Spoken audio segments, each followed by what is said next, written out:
Me presento, mi nombre es Araí y voy a presentar mi reflexión acerca de los temas Mesopotamia, Egipto, China, India y la educación hebrea.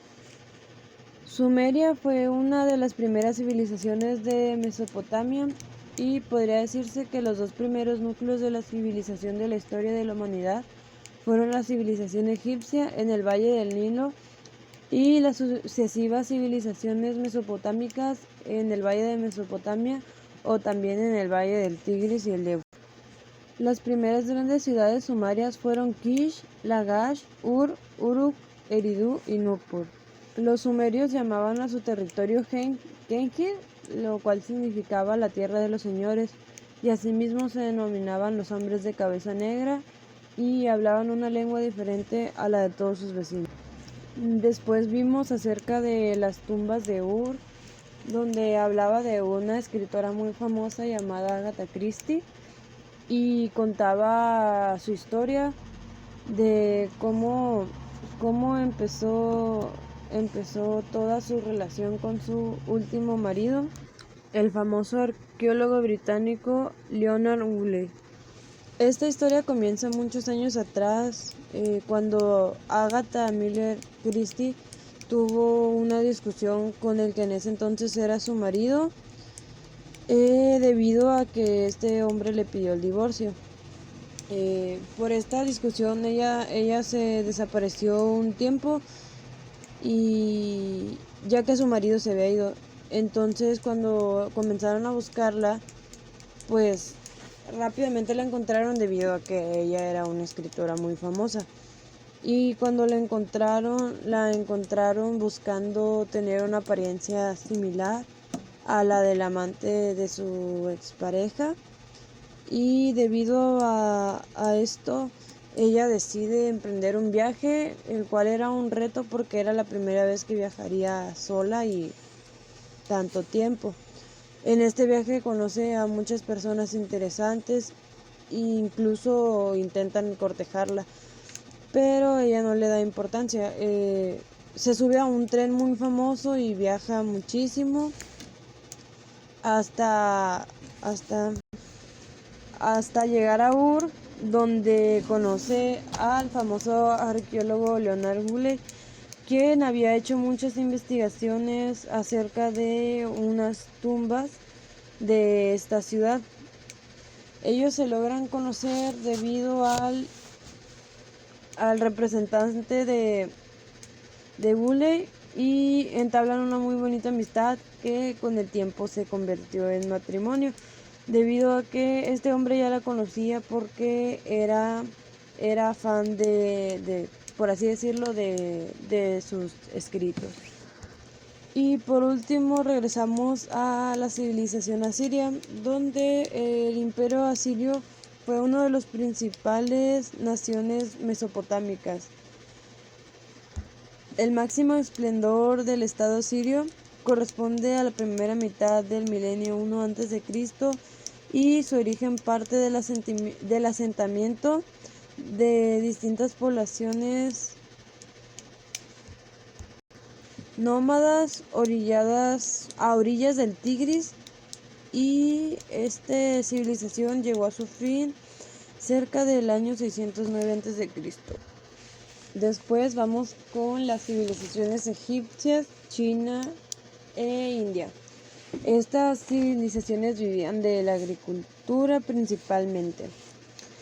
Egipto tenía el río Nilo y crearon un sistema de palancas que funcionaban como una bomba de agua, en el cual llenaban un recipiente con agua del río y lo vaciaban en canales. El río era el centro de vida en Egipto. Los pobladores se agruparon primero en tribus o clanes y luego en comunidades llamadas momos. Poco a poco fue aumentando la complejidad en la organización social y algunos gobernadores locales lograron extender su dominio sobre otras aldeas. Con el tiempo se habían formado dos grandes reinos independientes, uno en el valle, el cual era el Alto Egipto, y otro en el delta del río, el cual era el Bajo Egipto.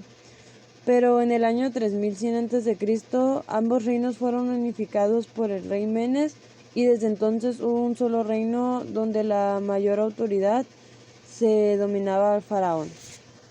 En la narración tradicional china se basa, según la historia, se basa en el ciclo dinástico, donde los acontecimientos históricos se explican como el resultado de sucesivas dinastías de reyes y emperadores. Este modelo ha sido criticado por varios autores, primeramente por su simplismo y en segundo lugar por presentar una versión nacionalista artificial, pues aparece como una mera alternativa de regímenes de gobierno en el marco imperpetuable de una entidad nacional chica.